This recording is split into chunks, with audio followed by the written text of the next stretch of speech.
everyone, I'm Arianna, and my IP project was creating a cookbook of my grandma's Filipino dishes, and my IP advisor was Mrs. Castillo.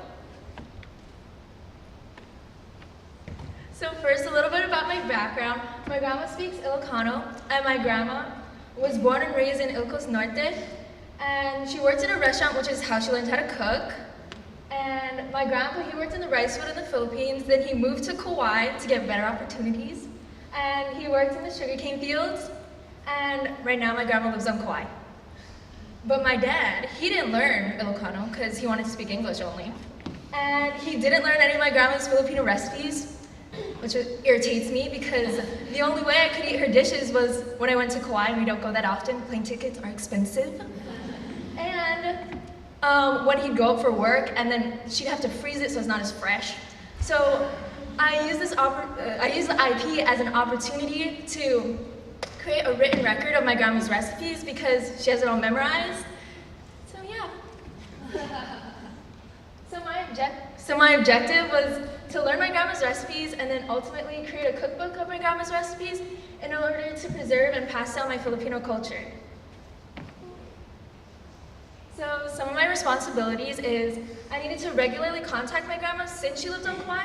So I FaceTimed her for like the first time, and she was like, I can't teach you any of my recipes. And I was like, wait, what?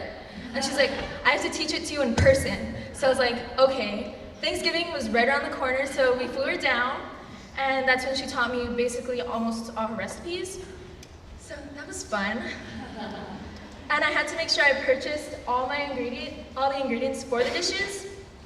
And I needed to practice making the dishes because it's a lot easier to write down directions when you're actually going through the procedures.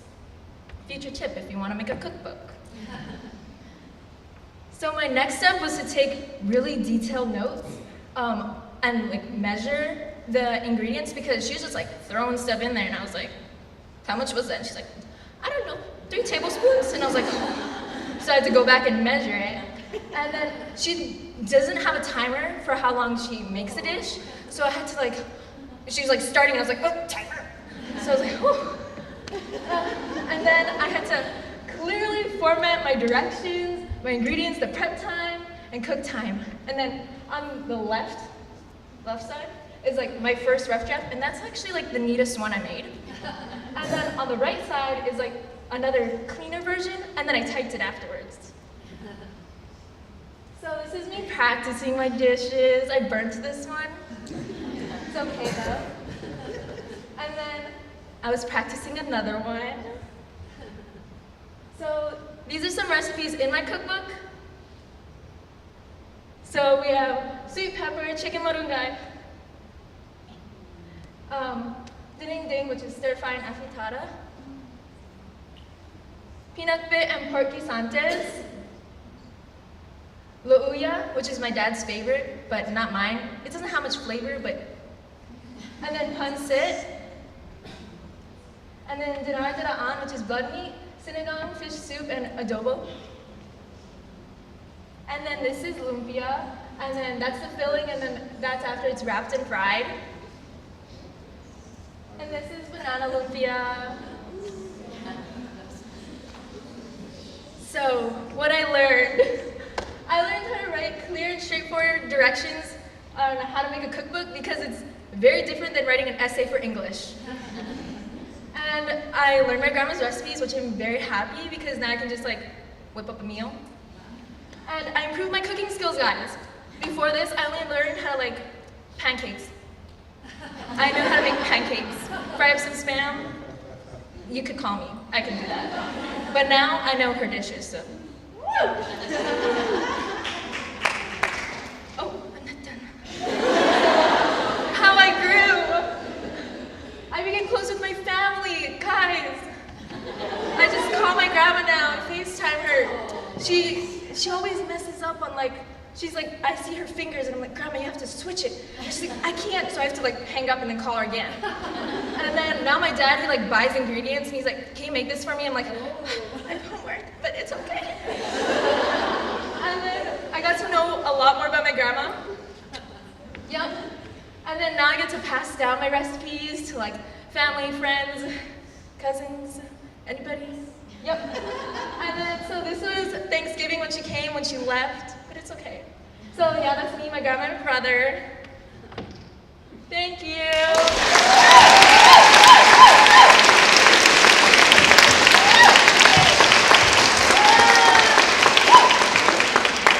I'm kind of short. I have to really fix this. Okay. My name's Ferrari Hiraga, if you didn't already know, and my IP project is called Hear Us Out. So the objective of this project was to have an art showcase. And in this art showcase, I was going to complete 3 to 8 pieces using topics I got from the students. And these topics were usually about things that the students want to learn more about, were concerned about, wanted to bring awareness to, or also were kind of wary of talking about in our school community. And so for the process, I collected my subject/themes using a Google Doc survey that I posted in the bulletin, and then students just kind of submitted what they wanted to talk about there. And then, once I had all of that information, I took the most persistent topics and separated them into like a narrowed down list. And then from there, I conducted a little bit of research for each topic, just looking for certain symbols, themes, and also looking at political art and other political art cartoons for inspiration. So to begin the actual drawing process, I did a little bit of a media test, and knowing that my favorite medium was black and white, I tested black ballpoint pen, felt tip pen, charcoal sticks, and black colored pencil. So the felt tip is the one on the left, and then we have the charcoal sticks, which is the left in the middle, and then ballpoint pen and black colored pencil. I chose black colored pencil because for me it worked the best. So getting to the interesting part, the actual drawing. I decided to do a pastel rainbow theme for the backgrounds, and I assigned each picture a color. Not necessarily from feedback, but kind of just like what I thought was most aesthetically pleasing for each theme. And then from there, each piece took about 5 hours, if not more. That's just like a rough estimate. And then here you can see sort of like the process pictures and what the drawings looked like before they were finished. These are the finished pieces. So the pink one is cultural appropriation, and I tried to represent that with sort of like a cheap imitation of Native American cultural clothing. And then the yellow one is bisexual representation, which it's kind of hard to see, but the woman, she's holding 2 scales that have the gender signs in each little bowl, and they're equal. The green one is white privilege, and I represented this with the Statue of Liberty. Her higher hand is holding sort of like a white capitalist businessman, and the lower hand has a Muslim mother and child. And lastly on this slide, we have the sort of teal-colored one is transgender/gender norm representation, and I showed this by switching genders and assigned gender norms. So that's why the masculine side looks more feminine, the feminine side looks more masculine. We have more pictures. So the light blue is environmental concerns, which I showed by a turtle, unfortunately being choked by those little plastic soda can things. He's also crying, it's very sad.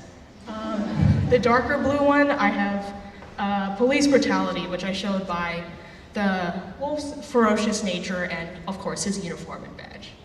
And the last one is kind of like a special poster I included. So the purple one is, if you can't tell, it's 2 girls kissing. So it's for LGBTQ plus representation, which I thought was really important, specifically in our school community. So shout out to you guys, you need representation.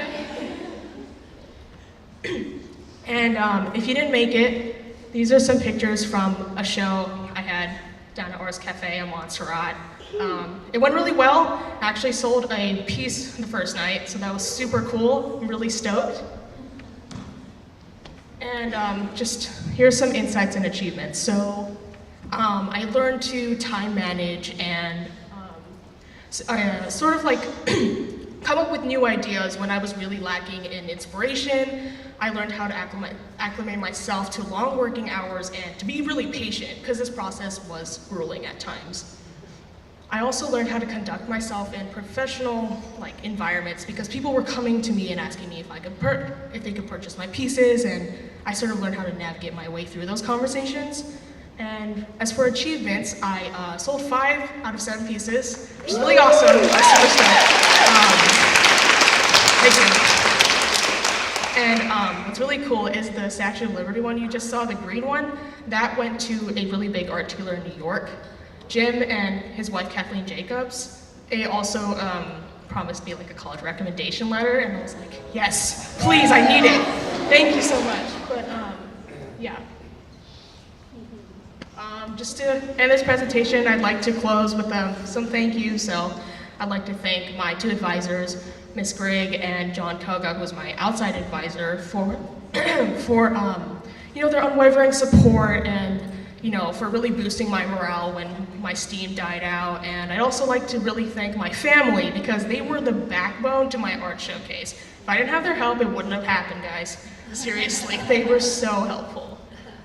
And also, I'd really mainly, I would like to thank the student community because if you guys didn't contribute to this project, it wouldn't have happened. You were the, redundant, but you were the backbone to this project. You were the source of all of my inspiration. So thank you for that.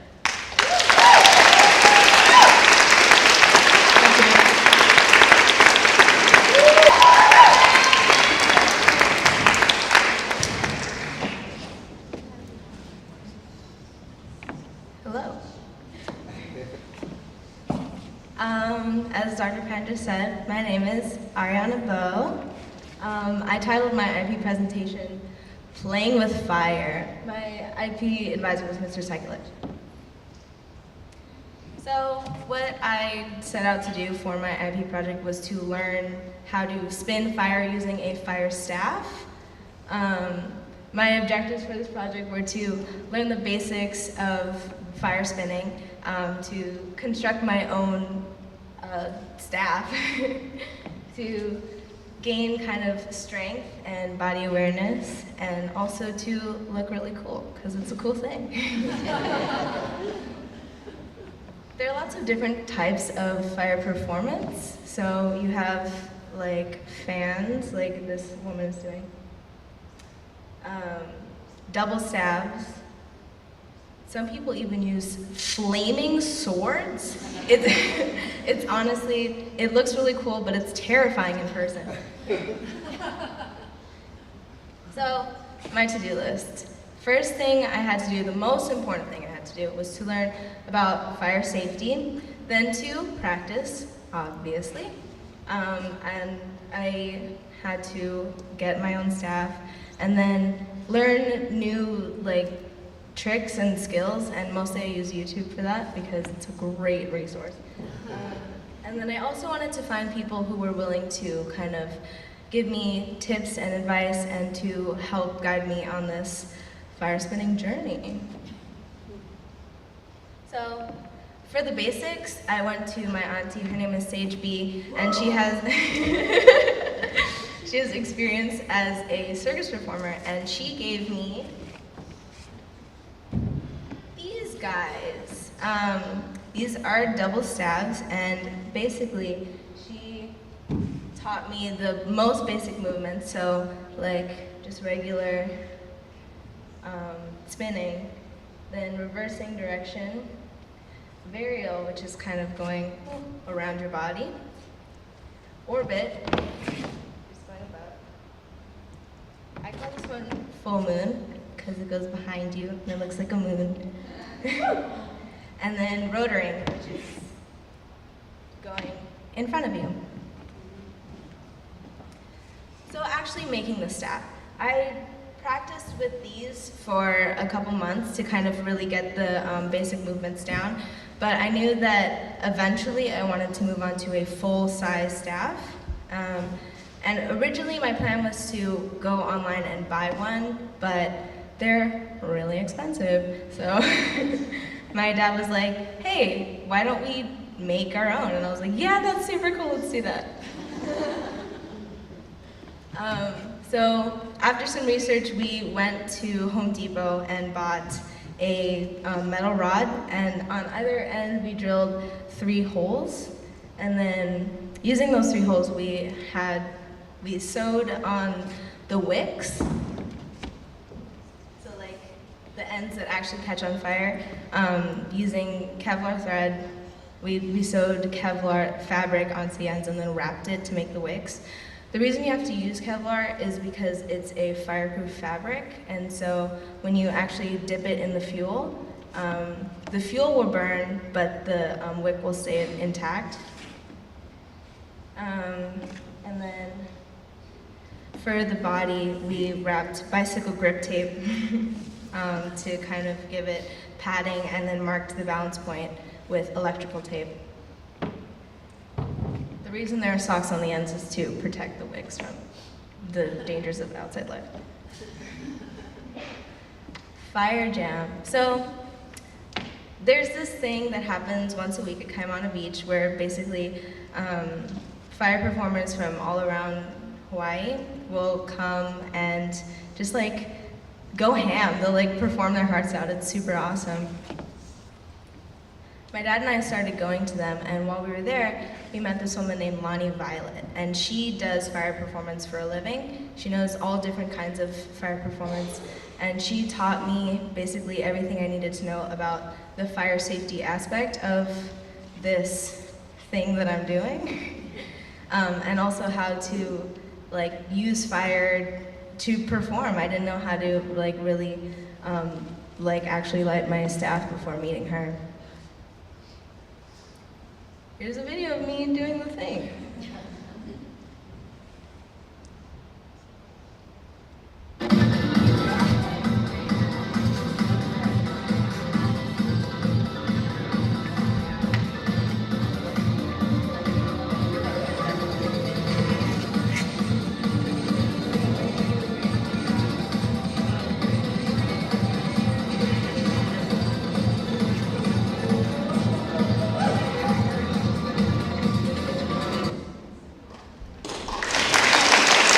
That's me.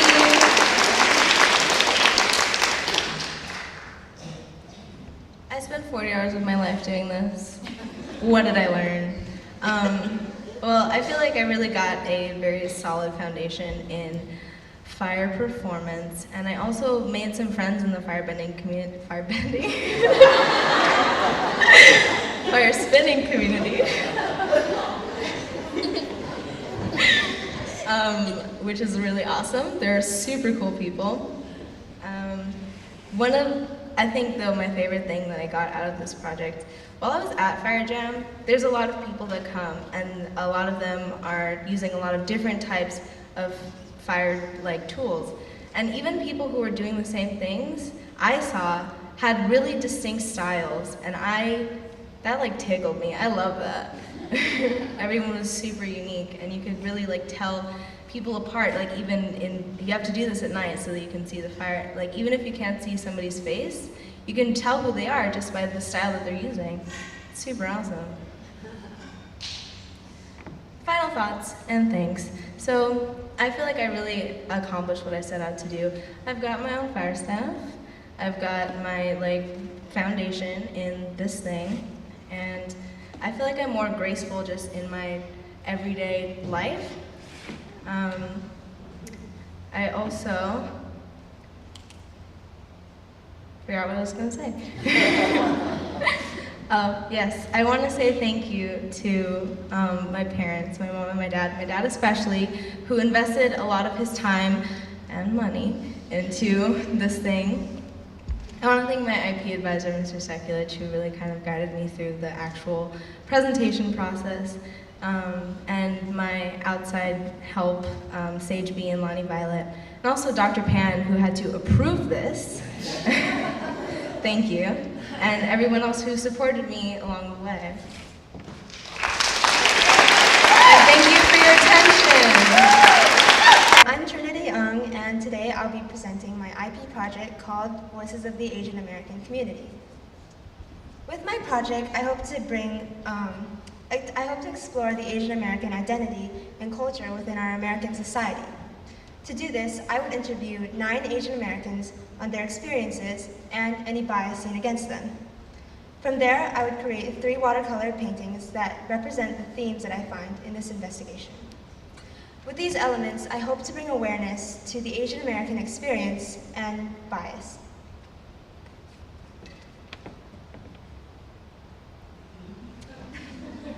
So, I started creating 9 interview questions that would bring out the Asian American experience from my interviewees. These questions centered around themes of racism, stereotypes, exclusion, and identity. I selected a diverse sample of interviewees, including Chinese, Indian, Vietnamese, Filipino, Korean, and Japanese Americans, all around the ages of 40 to 60 years old, and currently living in Hawaii, with the majority having lived in the mainland at least once in their lives. After taking notes from the interviews came the hardest part of all, synthesizing the information. Hours of reading interview answers over and over, meeting with multiple advisors, and organizing and revising my ideas, I finally came up with 3 main themes from this project: the foreigner feeling, underrepresentation, and pride and identity, which I will elaborate on later. Although data analysis was the most difficult process, the art by far was the most time-consuming.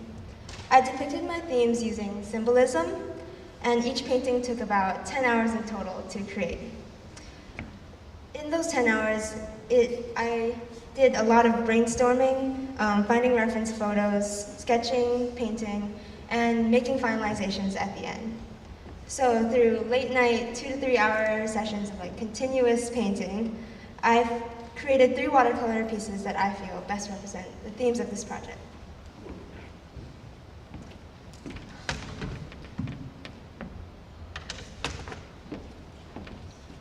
So the first theme I concluded from these interviews was that American society seems to divide between black and white in terms of racial categories, leaving Asian Americans lost in society as kind of like foreigners. So from the interviewees, some reported questioning of their identity and a need to assimilate to one racial group. I concluded that this alien effect was ushered in by racism and bias. And such instances of being refused service, or being told that, you don't speak good English, get out, or go back to where you belong. Or maybe not being consulted because of a perceived bias that maybe someone doesn't understand something because of their accent or being fresh off the boat. This caused a distinct disconnect for the interviewees with the common American identity. So I portrayed this feeling of separation into black and white, having a lighter-skinned Asian American and a darker-skinned Asian American on either side of the divide. And the hands represent the exclusion of Asian Americans into American society. And the foreigner feeling.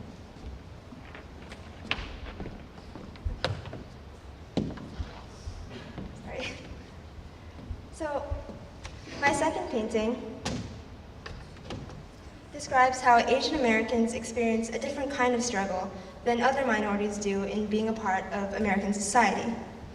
Though 7 interviewees say they do not often experience much bias against them nowadays because of the large Asian majority in Hawaii, when asked about ongoing issues, there was a common need for representation, cultural awareness, and recognition for Asian Americans' work, presence, and their capabilities.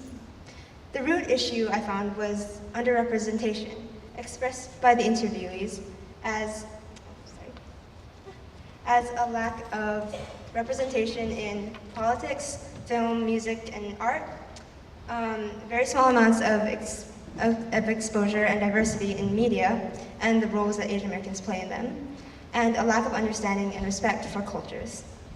This overall message was best conveyed by this quote from an interviewee that stated, think of us as one of them, not as Asian Americans, but as Americans.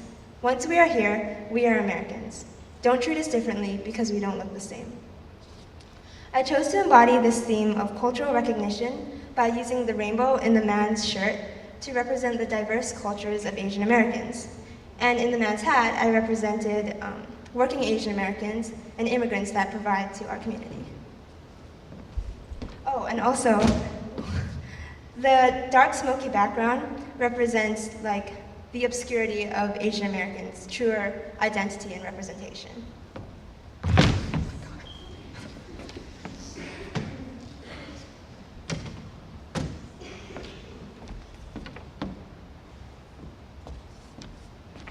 So in my final painting, I symbolize the pride that Asian Americans have in their ethnic identity. When I asked the interviewees, have you ever felt that you needed or wanted to become a different person or a different race because of these stereotypes or racism, 6 out of 9 promptly answered no. In reference to these interview answers, I think that people hold this pride in their background from simply being taught to when younger, maturing to respect other people's opinions, or from self-security to be able to disregard the negatives around them. To portray this theme, I use the crown to symbolize pride and self-acceptance, while the leaves growing from the woman portray self-growth and maturity.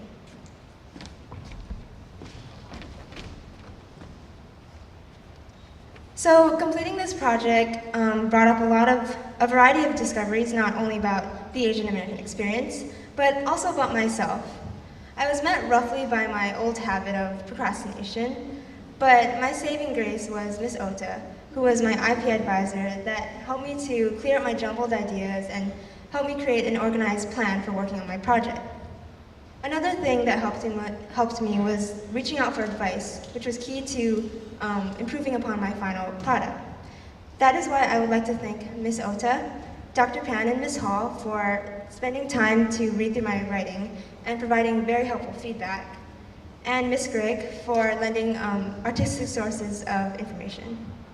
I would also like to thank my family because their support I would not have been able to do this without them.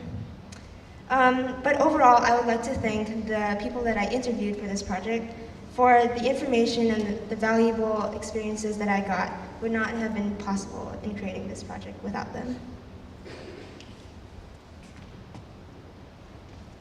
I hope that my project has proved to be insightful and has given you all valuable information that would serve to better our community. Thank you.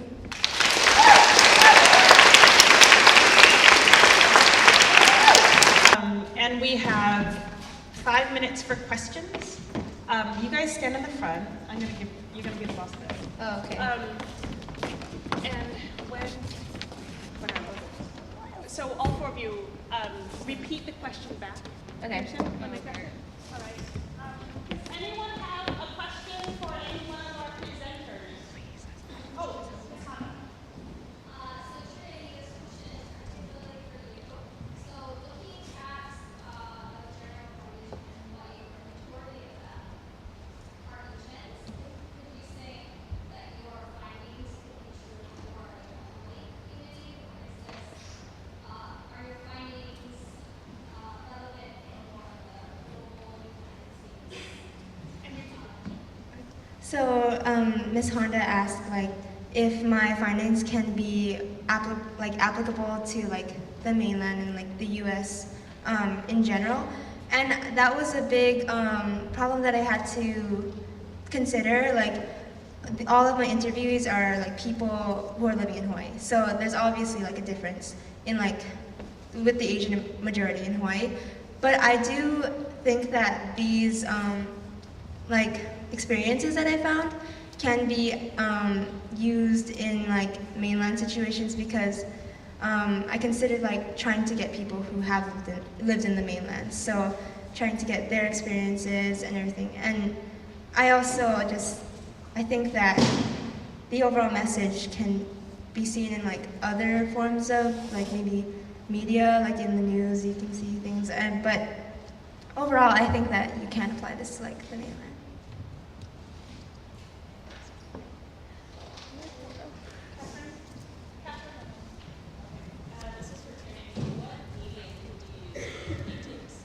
So I used watercolor and color pencils. I think that's about it. Yeah. I'm just gonna keep holding it. I would want to do it. And a question here, and repeat the question. Oh,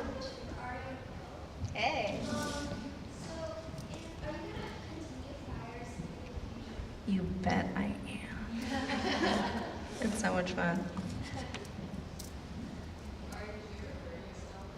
Oh my God, yes.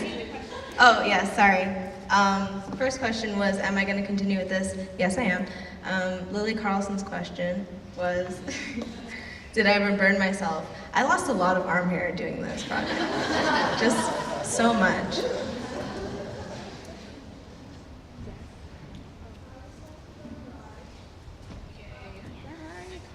Yes. I sold all. She asked me which paintings drawings I sold. I sold all of them except for the police brutality one and then the transgender / gender norm ones. So they're still for sale if you're interested. Please buy them. Some sold and some didn't. What? Why do you think some sold, most two didn't sell? Do you have any ideas? Well, probably because they're sort of like sensitive topics and everyone's like, ooh, I don't want that in my house, you know, so I don't know. I mean, yeah, probably. Okay. Georgina? So how much did you sell? I sold each of them for like $100, I think. Yeah. Cool.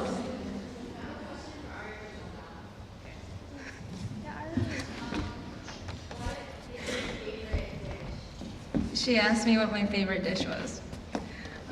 It's pork guisantes. Okay, so it's like meat with like tomato sauce, and then there's peas and bell peppers. Yay! Yeah.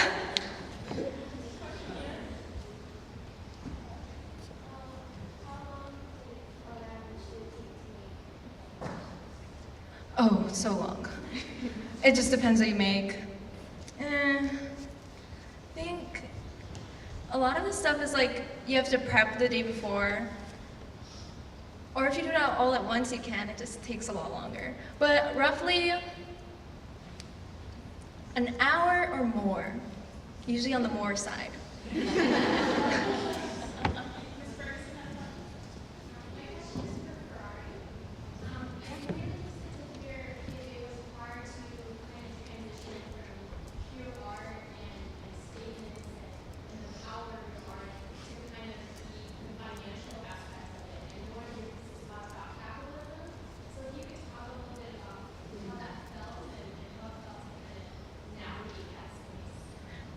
Okay, so Ms. Ferguson asked me if it was kind of hard to take, like, transitioning from art to sort of like this like financial view, sort of. In my experience, it wasn't too difficult just because I did have good resources to go to for information. Yeah. One last question.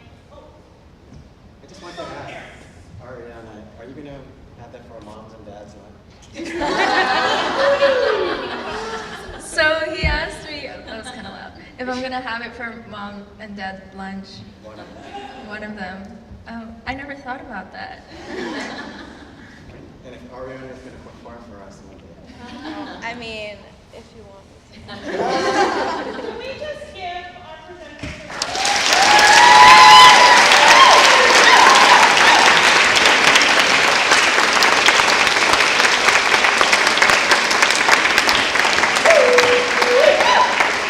I invite all of you, if you have more questions, because there are a lot, just stay there, be here for a little bit. Please come up and look at the art and the, where's the cookbook? It's really good. But thank you all so much.